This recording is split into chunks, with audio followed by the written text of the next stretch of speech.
오늘의 말씀은 여호수아 18장 1절에서 10절 말씀입니다. 이스라엘 자손의 온 회중이 실로에 모여서 거기에 회막을 세웠으며 그 땅은 그들 앞에 돌아와 정복되었더라. 그러나 이스라엘 자손 중에 그 기업의 분배를 받지 못한 자가 아직도 7지파라. 여호수아가 이스라엘 자손에게 이르되 너희가 너희 조상의 하나님 여호와께서 너희에게 주신 땅을 점령하러 가기를 어느 때까지 지체하겠느냐. 너희는 각 지파에 3사람씩 선정하라. 내가 그들을 보내리니 그들은 일어나서 그 땅에 두루 다니며 그들의 기업에 따라 그 땅을 그려가지고 내게로 돌아올 것이라. 그들이 그 땅을 7부분으로 나누되 유다는 남쪽 자기 지역에 있고 요셉의 족속은 북쪽에 있는 그들의 지역에 있으니 그 땅을 7부분으로 그려서 이곳 내게로 가져오라. 그러면 내가 여기서 너희를 위하여 우리 하나님 여호와 앞에서 제비를 뽑으리라.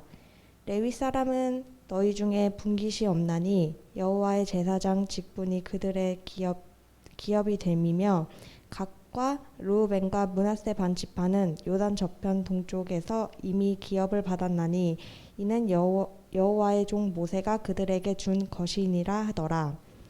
그 사람들이 일어나 떠나니 여호수아가 그 땅을 그리러 가는 사람들에게 명령하여 이르되 가서 그 땅으로 두루 다니며 그것을 그려가지고 내게로 돌아오라. 내가 여기 실로에 여호와 앞에서 너희를 위하여 제비를 뽑으리라 하니 그 사람들이 가서 그 땅을 두루 다니며 성읍들을 따라서 7부분으로 채게 그려서 실로 진영에 돌아와 여호수아에게 나아오니 여호수아가 그들을 위하여 실로의 여호와 앞에서 제비를 뽑고 그가 거기서 이스라엘 자손의 분파대로 그 땅을 분배하였더라. 아멘. 네, 자리에 앉으시겠습니다. 자, 오늘 말씀은 여호수아는 유다 지파와 요셉 지파의 땅 분배를 완료했습니다.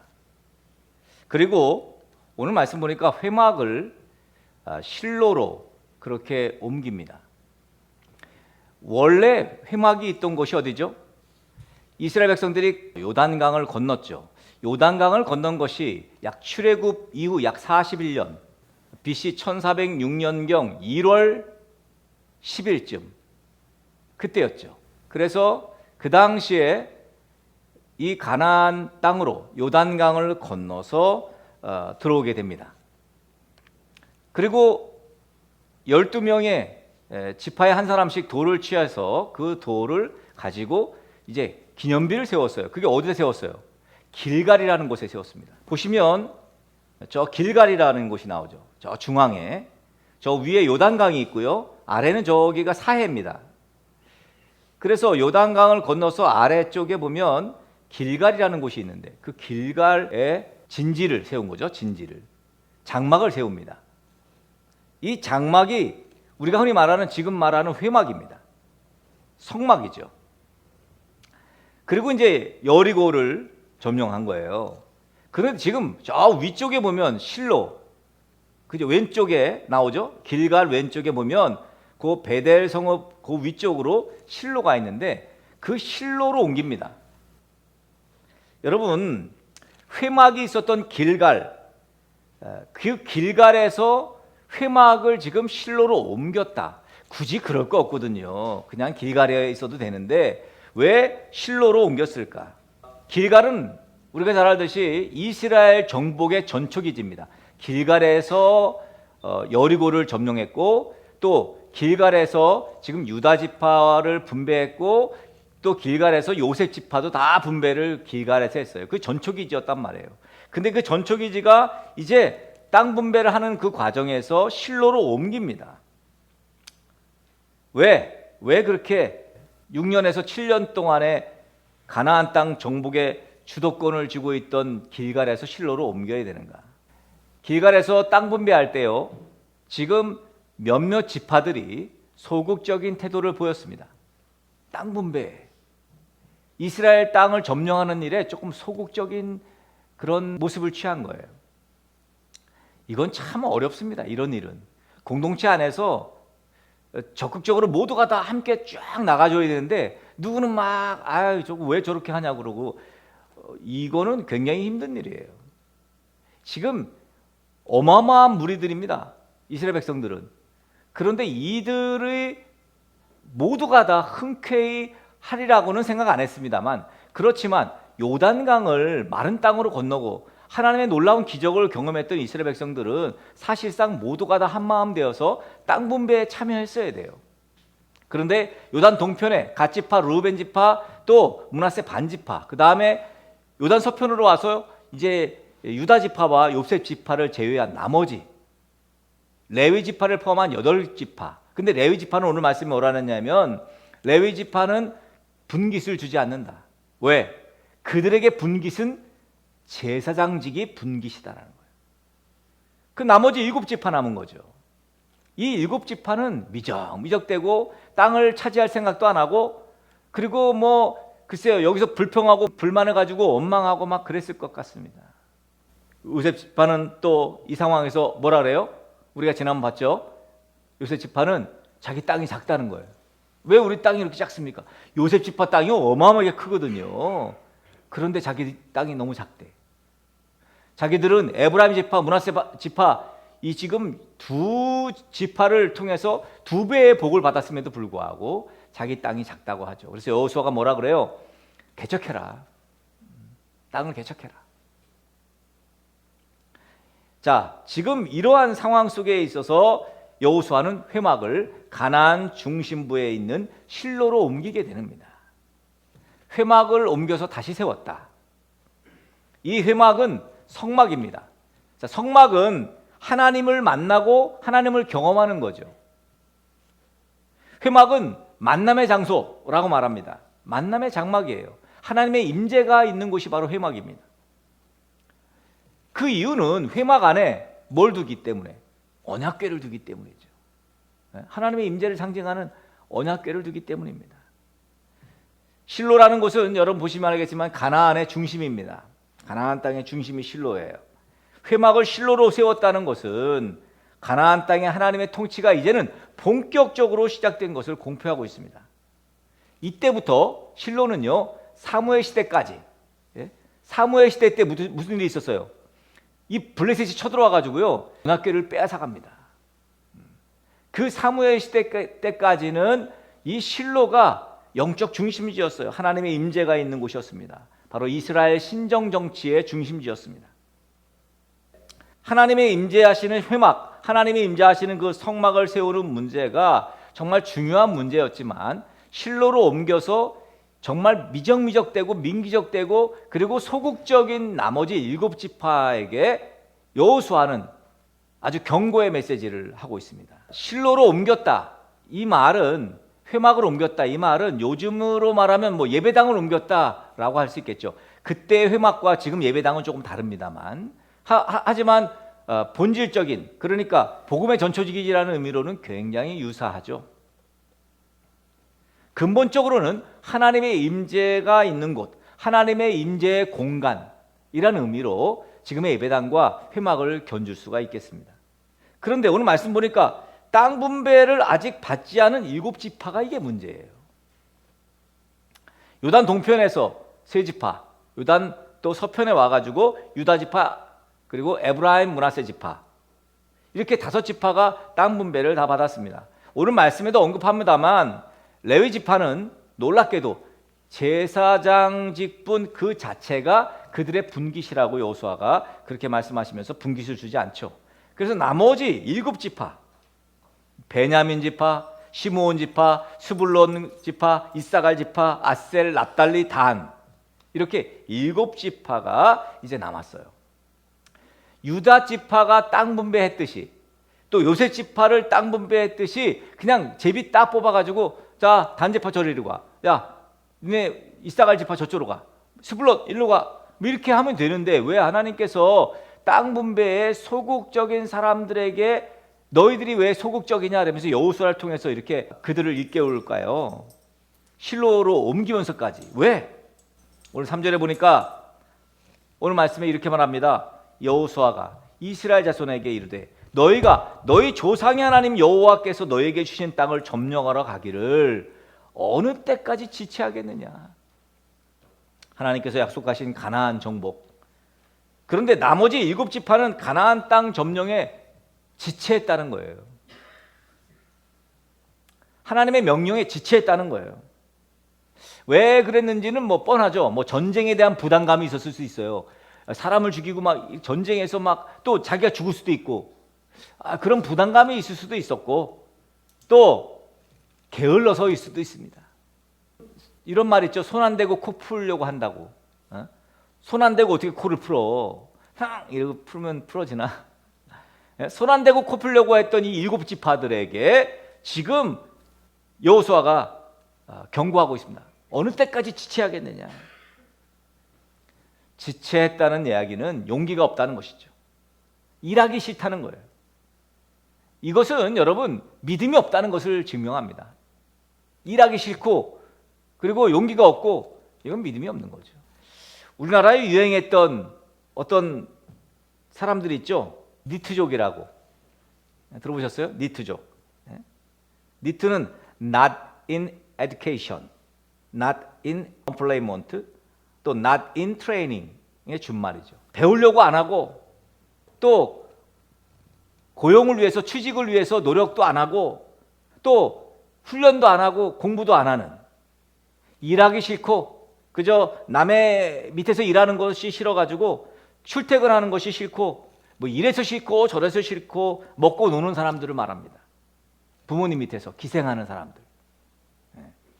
이 현대판 백수라고 할 수 있죠. 무직 상태에서 취업을 위해서 교육이나 훈련을 받지 않은 사람들, 취업을 위해 노력하지 않는 사람들을 가리켜서 니트족이라고 말합니다. 제가 볼 때는 이 가나안 땅의 지금 7지파들이 글쎄 니트족이라고 하기엔 그렇습니다만 어찌됐건 일하기 싫고 싸우기 싫고 정복하기 싫고 뭐 그러면 땅을 차지할 수가 없죠. 그래서 과감히 길갈에서 실로로 장막을 옮기고, 그리고 지금 이들이 지체하고 있는 것을 지금 여호수아는 꼬집고 있습니다. 왜 그래요? 신명기 1장 21절에 하나님께서 가나안 땅 정복에 대해서 이렇게 말씀하셨습니다. 너희의 하나님 여호와께서 이 땅을 너희 앞에 두셨은즉 너희 조상의 하나님 여호와께서 너희에게 이르신 대로 올라가서 차지하라. 두려워하지 말라. 주저하지 말라 한지예요. 그랬어요. 우리 예수님 믿는 사람들은요, 말씀하셨으면 지체해서는 안 됩니다. 나가서 싸워야 하고 정복해야 하고 차지해야 하는 거죠. 결국 여호수아는 이렇게 민기적되고 있는 7지파를 위해서 이 문제에 직접 개입합니다. 각 지파에 3사람씩을 선정해가지고 그리고 나오게 하죠. 그리고 가나안 땅을 두루다니면서 그 3사람, 그러니까 7지파니까 3, 7, 21, 21명이죠. 그 21명을 다 불러 모아서 너희가 가나안 땅을 다니면서 7개의 그림을 그려와라. 각 지파별로. 유다 지파와 요셉 지파의 땅을 제외하고 나머지 땅을 다니면서 그림을 그려와라. 이 그림이 뭐죠? 지도죠, 지도. 지도를 그려와라. 너희들이 지도를 다 그려오면 제비를 뽑아 분배하겠다.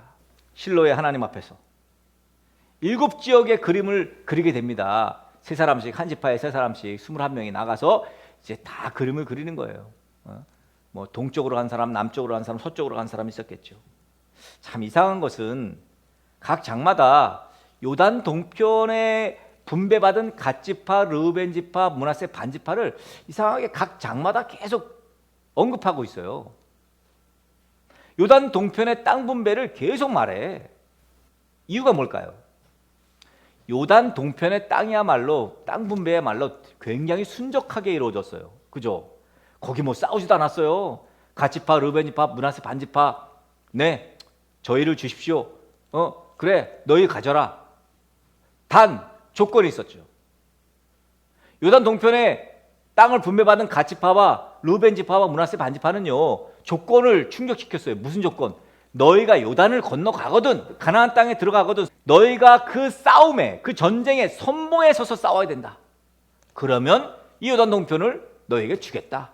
그래서 20세 이상 군인들, 각 지파에, 갓지파, 르우벤지파, 므낫세 반지파는 각 지파에 싸울 수 있는 군사들을 전부 최전방에, 그죠? 최전선에 서가지고 싸움을 한 거예요.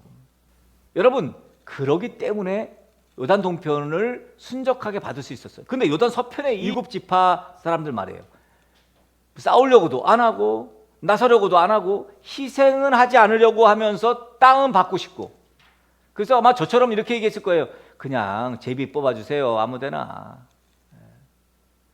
대신에 좋은 곳, 좀 젖과 꿀이 흐르는 땅을 주세요. 일곱 지파가 드디어 각 3명씩 21명이 아직 정복하지 못한 땅의 성읍들을 두루다니면서 나누어서 그림을 다 그려가지고, 이제 오늘 말씀은 언급되지 않았습니다만 이 일곱 지파의 3명씩 딱 파견 나가게 한 이 일을 모두 주도했던 여호수아는 우리가 잘 알듯이 정탐에 일가견이 있는 사람이죠. 그죠? 12명의 정탐꾼에도 들어가 있었고요. 이 사람은 정탐 그런데 아주 도 같은 사람이라 이제 21명을 보내면서 그림을 그려오라고 그렇게 한 것이죠.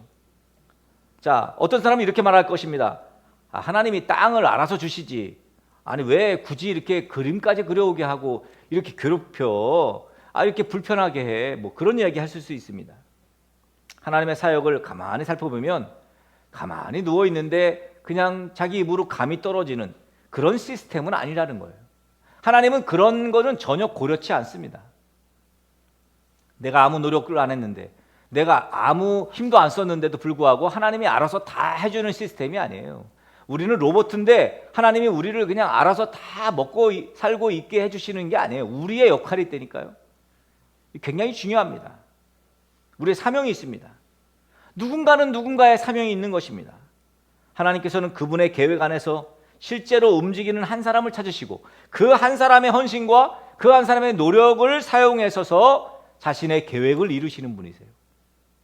이게 오늘의 키포인트예요. 나는 과연 하나님께서 내게 주신 사명을 성취하기 위해서 얼마만큼 헌신했는지, 얼마만큼 노력했는지를 되돌아봐야 합니다. 사명을 위해 헌신하지 않고 사명을 위해서 노력하지 않고 하나님께 기도만 했다면, 냅다 그냥 구하기만 했다면 그거는 회개해야죠. 직접 이 성읍 저 성읍 다니면서 그림을 그리다 보면 여기는 우리 지파가 좀 차지했으면 좋겠다, 우리 지파에게 주셨으면 좋겠다, 아니면 여기는 우리 지파가 안 왔으면 좋겠다, 그렇지 않았을까요? 그래서 여호수아는 제비를 뽑기로 한 것입니다. 그러다 보니까 어떤 사람은 자기가 그토록 원했던, 여기 와 내가 원하는 곳이야, 그런 곳을 얻은 지파도 있었을 수 있고, 또 얻은 지파는 여기 정말 내가 오기 싫은데 제비를 뽑아서 온 지파도 있었을 수 있습니다. 그러나 무엇보다 중요한 것은 그림을 그리고 제비를 뽑아서 땅을 분배받았지만 다 끝난 게 아니에요. 땅은 분배받았지만 정복을 해야지. 정복을 이젠 정복을 해야죠. 분배받았으면 가나안 족속들을 쳐부시고 물리치고 진멸하고 그 땅을 차지해야 하는 거예요. 근데 여기 8절에 보니까 실로의 여호와 앞에서 제비를 뽑겠다 그랬어요. 여호수아가 제비를 뽑아요. 그렇지만 사실은 누가 그걸 제비를 뽑게 해주는 거라고? 하나님이 뽑게 해주는 거라고. 하나님이 하시는 거예요. 우리도 마찬가지 아닙니까? 우리가 그림을 그려요. 하나님 이렇게 저를 이끌어 주시고 이렇게 인도해 주시고 저를 이쪽으로 가게 하시고 그렇게 해서 앞으로 이렇게 하나님께서 사용해 주옵소서. 그림을 우리가 그려요. 하지만 우리가 할 수 있는 그 일은 그저 다니면서 그림을 그리는 일이고, 우리에게 필요한 것을 주시고 공급해 주시고 그렇게 될 수 있게 하시는 분은 하나님이라는 거예요. 문제는 그림을 그려오지 않는 게 문제예요. 그림도 없어. 도대체 그림을 안 그려오니 하나님이 어떻게 이게 이렇게 해야 되는지, 어떻게 해야 되는지, 이게 맞는 길인지 어쩐지를 확인해 줄 수 없는 거예요. 분배가 안 되는 거예요. 땅 분배가. 그림을 그려오지 않으니. 분명히 일어나서 그 땅에 두루 다니며 그림을 그려와라 그랬어요. 일어나서 그 땅을 두루 다니며 그림을 그려와라. 7지파가 남았으니까 7부분으로 나누어서 그림을 그려오도록 합니다. 그러면 그 그림을 가지고 제비 뽑아주겠다는 거예요. 자, 그런데 일어나지도 않아. 두루 다니지도 않아. 어떻게 그림을 그리겠습니까? 우리가 그림을 그리기 위해서는요, 우리의 몫이 있어요. 우리가 감당해야 될 몫이 있다는 거예요. 조금 힘들 수도 있습니다. 원치 않는 어려움도 만나요. 그러나 하나님께서 우리에게 공급해 주시기 위해서는 우리가 해야 할 최소한의 역할을 해야 해요. 그것이 바로 그림을 그리는 거예요. 그림을 그려오는 거예요. 이스라엘 백성들 각 지파에서 선정된 3명씩 가나안 땅을 두루다니면서 이제 그림을 그립니다. 쉽게 말해 지도를 그린 거죠. 쉬운 작업은 아니었을 겁니다. 그렇죠? 뭐 전문가들이 아니었을 테니까. 그러나 이 작업이 없이는 땅 분배는 어렵다는 거예요. 오늘 우리에게도 동일하게 적용됩니다. 하나님이 우리를 향하신 일들은 하나님께서 독단적으로 행하지 않는다는 거예요. 물론 그렇게 강력하게 역사하실 수도 있습니다. 뭐 그거 못하시는 분은 아니에요. 하나님이 전능하시니까. 그렇지만 대부분은 내가 어떻게 하느냐에 따라서 우리의 상황과 환경이 달라지는 거예요. 분명한 것은 아무런 그림도 그려오지 않아서는 아무것도 일어나지 않는다는 것입니다. 어떤 그림을 그려야 될까요? 너희는 먼저 하나님의 나라와 의를 구하라 했습니다. 우리는 하나님의 나라를 위한 그림을 그려야 돼요. 이것이 지혜로운 거예요. 왜? 그리하면 이 모든 것을 너희에게 더하시리라. 나머지는 덤으로 주겠다. 제가 늘 말씀드리잖아요. 하나님의 나라와 의를 구하면 나머지는 덤으로 줄게. 너희가 하나님 나라를 위해서 이렇게 열정적으로 일하고 희생하고 헌신하냐? 너희 가정은 내가 책임져 줄게. 그래서 물질과 건강이나 뭐 이런 거, 사실 이런 것은 덤이죠, 덤. 결국 실로의 여호와 앞에서 제비를 뽑아서 땅 분배를 하는 것. 분명한 것은 하나님이 주셔야지만 얻을 수 있다는 거예요. 이게 실로의 여호와 앞에서 땅 분배하는 것입니다. 하나님이 안 주시면 어쩔 수 없습니다. 우리 여러분들이 기도하는 제목들, 여러분들이 간절히 원하는 것들, 돈, 명예, 사랑하는 배우자, 이거 결국 하나님이 주셔야 하는 거죠. 하나님이 주셔야지만 얻을 수 있습니다. 우리의 그림을 통해 하나님께서 역사하시도록 해야 합니다. 우리가 그림을 그린 그 그림을 통해서 하나님 역사하시도록. 그러니까 나는 그림 그리고 하나님이 역사하고, 이거예요. 나는 그림을 열심히 그리고, 그림 그리려면 나가야지. 여기 말씀에, 오늘 말씀했죠. 일어나서 거리로 나가서 그림을 그려오라는 거예요. 이게 우리 역할입니다. 어쩌면 이 그림 그린다는 것은 우리의 영적인 의미로는요, 우리의 사역, 우리의 본 사역, 생명을 살리는 본분의 사역을 말할 수 있습니다. 이렇게 그림을 그리면 하나님께서 역사하시는 거예요. 그 그림에. 그래서 우리는 먼저 하나님의 나라와 의를 위한 그림을 그려야 합니다. 이제 2022년이 한 달 조금 더 남았습니다. 2023년을 준비합니다. 내가 어떻게 하나님을 예배할까? 2023년에는 어떻게 하나님을 예배할까? 2023년에는 내가 어떻게 하나님 기뻐하는 일을 해볼까? 2023년에는 어떻게 전도를 하면 좋을까? 2023년에는 어떻게 하나님께 좀 드려볼까? 여러분, 그런 계획을 좀 세우시기 바랍니다. 하나님 나라를 위해서 내가 무엇을 해야 할까? 여러분, 그림을 좀 그려보시기 바랍니다. 우리가 그리는 그 그림을 통해서 놀랍게 역사하실 좋으신 하나님을 찬양합니다.